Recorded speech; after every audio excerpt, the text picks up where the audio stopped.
নমস্কার দর্শক, ইউটিউব আর ফেসবুক থেকে যারা দেখছেন তাদের সকলকে জানাচ্ছি শুভেচ্ছা আর অভিনন্দন। দর্শক, আমি এই অনুষ্ঠানে এক পৃষ্ঠা মহাভারত এবং এক পৃষ্ঠা কোরআন পড়ে থাকি। বলুন তো কেন? পাশাপাশি দুজনকে দেখলে তবে না পার্থক্য বোঝা যায়। একজন হিন্দু, তাকে দাঁড় করান, তার যে চেহারাটা, আবার একজন মুসলিম লোক পাশে দাঁড় করান, দেখবেন যে তফাৎ আছে।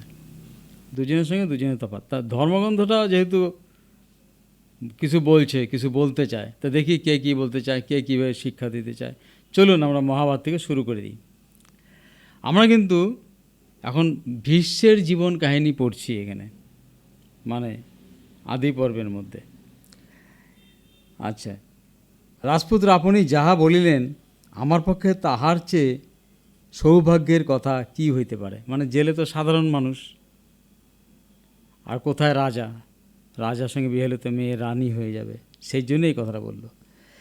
কিন্তু আমার মনে হইতেছে যে এই বিবাহ হইলে শেষে একটা বিষম ঝগড়া ঝাঁটির কারণ হইবে। আপনার মতো বীরের সঙ্গে ঝগড়া করিয়া কি আর কেহ বাঁচিয়া থাকিতে পারে? ঠিকই বলছে। দেবব্রত অনেক বড় বীর একজন। দেবব্রত বুঝিলেন যে পাছে রাজ্য লইয়া সত্যবতীর ছেলেদের সঙ্গে তাহার ঝগড়া হয়, জেলে সেই ভয় করিতেছে।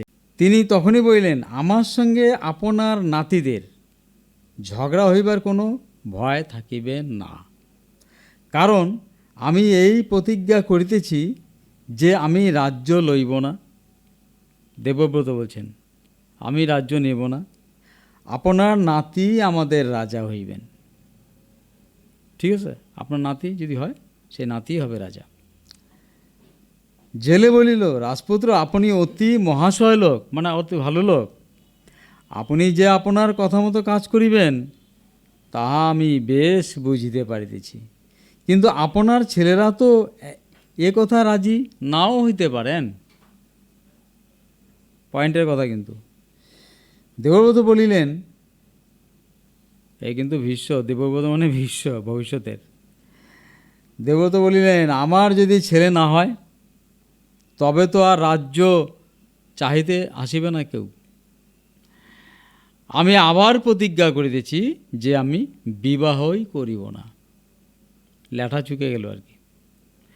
এ কথায় জেলে অত্যন্ত আহ্লাদিত হইয়া বলিল, তবে আপনার পিতাকেই মেয়ে দিব। জেলে রাজি হয়ে গেল। এদিকে আকাশ হইতে দেবতারা দেবব্রতের মাথায় পুষ্পবৃষ্টি করিতে লাগিলেন। আরে এ তো সেই আর কি, অষ্টম ছেলে। তাহলে পরে ওই জন্যই দেবতারা ফুল বৃষ্টি করা শুরু করল। আর তিনি যে ভয়ানক প্রতিজ্ঞা করিয়াছেন, মানে ওই দেবব্রত, তাহার জন্য তাহার নাম দিলেন ভীষ্ম, অর্থাৎ ভয়ানক লোক। তখন হইতে সকলে তাহার দেবব্রত নাম ছাড়িয়া দিয়া তাহাকে ভীষ্ম বলিয়াই ডাকিত। জেলের অনুমতি লইয়া ভীষ্ম সত্যবতীকে বলিলেন, মা, রথে উঠুন, ঘরে যাই। এইরূপে ভীষ্ম সত্যবতীকে আনিয়া পিতার সহিত বিবাহ দিলেন। শান্তনু তাহার এই কাজে কত সুখী হইলেন বুঝিতেই পারো। তিনি তাহাকে এই বলিয়া বর দিলেন, খুশি হইয়া, তোমার মরিতে ইচ্ছা না হইলে কিছুতেই তোমার মৃত্যু হইবে না। সেই রকম বর দিয়ে দিল, যতদিন খুশি বাঁচতে পারবে। সত্যবতীর চিত্রাঙ্গদ আর বিচিত্রবীর্য নামে দুইটি পুত্র জন্মিবার পর শান্তনুর মৃত্যু হয়। ভীষ্মর বাবা মারা গেলেন। শান্তনু ভীষ্মর বাবা, তার মানে ভীষ্মর তালে দুইটা ভাই কিন্তু হইল, চিত্রাঙ্গদ ও বিচিত্রবীর্য। তখন চিত্রাঙ্গদ বড় হইয়াছেন, বিচিত্রবীর্য শিশু। ভীষ্ম চিত্রাঙ্গদকে রাজা করিলেন, উনি ওনার কথা রাখলেন। কিন্তু ইহার কিছুকাল পরেই এক গন্ধর্বের সহিত যুদ্ধ করিতে গিয়া চিত্রাঙ্গদেরও মৃত্যু হইল, মারা গেলেন, যুদ্ধে পরাজিত হইয়া মারা গেলেন।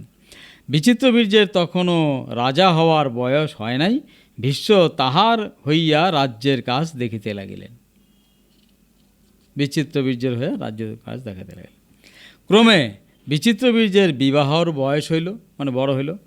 এই সময়ে ভীষ্ম শুনিতে পাইলেন যে কাশীরাজের 3 কন্যা অম্বা, অম্বিকা আর অম্বালিকার স্বয়ম্বর হইবে। স্বয়ম্বর মানে বহু রাজপুত্রকে আহ্বান জানানো হবে, রাজপুত্ররা আসবে, তার মধ্যে 3 কন্যাই নিজের বরকে নিজে থেকেই নির্বাচন করবে। এটা হচ্ছে স্বয়ম্বর বিবাহ পদ্ধতি। স্বয়ম্বর কিনা নিজে দেখিয়া বিবাহ করা, এখানে এটাই লিখছে। দেশ বিদেশে রাজাদিওকে ডাকিয়া মস্ত সভা হয়। কন্যা মালা হাতে সেই সভাতে আসিয়া যাহার গলায় সেই মালা পরাইয়া দেন, তাহার সঙ্গেই তাহার বিবাহ হয়। ইহারই নাম স্বয়ম্বর। স্বয়ম্বরের কথা শুনিয়াই ভীষ্ম ভাবিলেন যে 3টি মেয়েকে আনিয়া তাহার ভাইয়ের সহিত বিবাহ দিবেন। একটা না, 3টাকে নিয়ে আসবে। এবার শক্তি আছে না। কাশীরাজের বাড়িতে স্বয়ম্বরের সভা আরম্ভ হইয়াছে, আর তাহার কন্যাদের রূপগুণের কথা শুনিয়া ভারতবর্ষের প্রায় সকল রাজাই তাহাদিওকে বিবাহ করিবার আশায় সেখানে আসিয়াছেন। এমন সময় ভীষ্ম তথায় উপস্থিত হইয়া বলিলেন, আমি আমার ভাইয়ের জন্য এই মেয়ে 3টিকে চাহিতেছি। ক্ষত্রিয়ের মেয়েদের যে কেবল স্বয়ম্বর করিয়াই বিবাহ হয় তাহা তো নহে।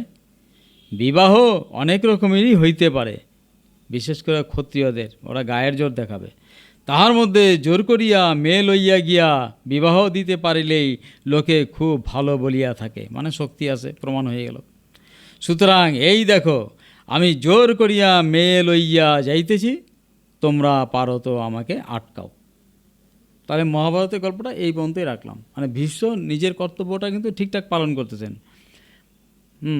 ওই জেলের মেয়েকে, মানে সত্যবতীর বাবাকে যা কথা দিয়েছিলেন তা ঠিকঠাক মতো পালন করতেছেন।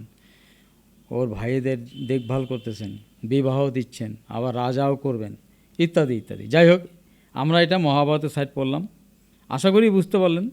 এটা গল্প চলে যাচ্ছে আর কি।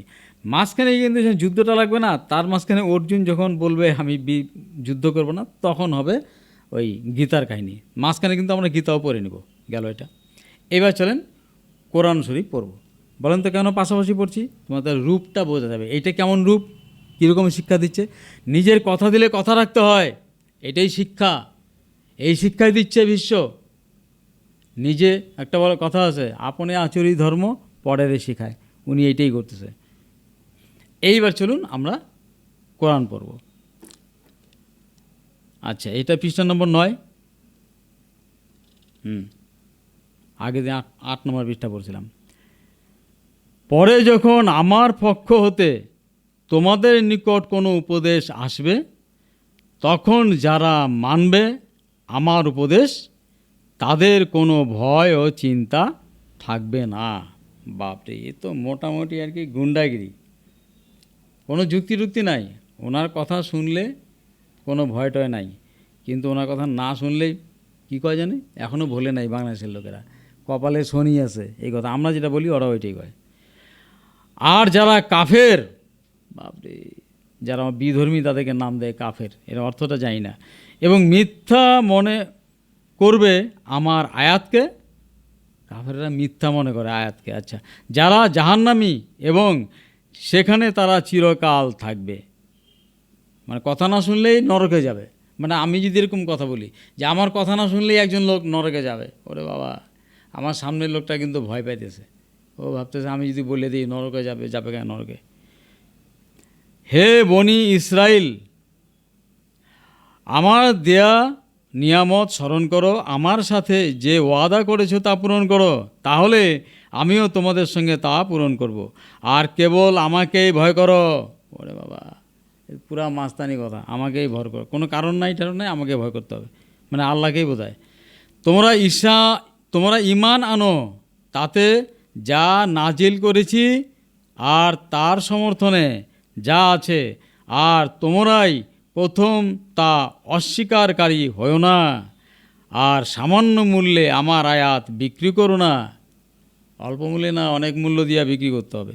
কেবলমাত্র আমাকেই ভয় করো। ইস, বারে বারে কয় ভয় করতে। আমাদের শ্রীকৃষ্ণ কিন্তু এরকমভাবে বলে নাই যে আমাকে ভয় করো। এখনও যে ভীষ্ম কিন্তু বলে নাই।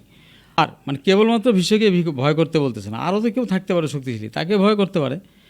আর তোমরা সত্যকে মিথ্যার সঙ্গে মিশ্রিত করো না, এবং জেনে শুনে সত্য গোপন করো না। আর নামাজ কায়েম করো, জাকাত দাও, এবং রুকুকারীদের সঙ্গে রুকু করো। এই শব্দগুলো মানে যায় না। তোমরা কি লোকেদের সৎ কাজের আদেশ প্রদান করো, অথচ তোমরা কিতাব পাঠ করো? তবে কি তোমরা বোঝো না? ধৈর্য ও নামাজের মাধ্যমে সাহায্য প্রার্থনা করো। অবশ্য এটা অত্যন্ত কঠিন বিনয়ী লোকেদের ছাড়া অন্যদের নিকট, যারা স্বীয় রবের সঙ্গে সাক্ষাৎকে বিশ্বাস করে আর তারই কাছে তাদের ফিরে যেতে হবে। হে বনি ইসরাইল, আমার এই নিয়ামতকে স্মরণ করো যা আমি তোমাদেরকে দিয়েছি। তাহলে দুটা গল্পের মধ্যে এটাও কিন্তু বাংলা, ওটাও বাংলা। এইটা তো বুঝতে পারলাম মানে ভীষ্মর কাহিনী, কিন্তু এটা তো যা যা বলছে বুঝতেও কিন্তু পাইনি। মাফ করবেন, ভালো থাকবেন, সুখে থাকবেন।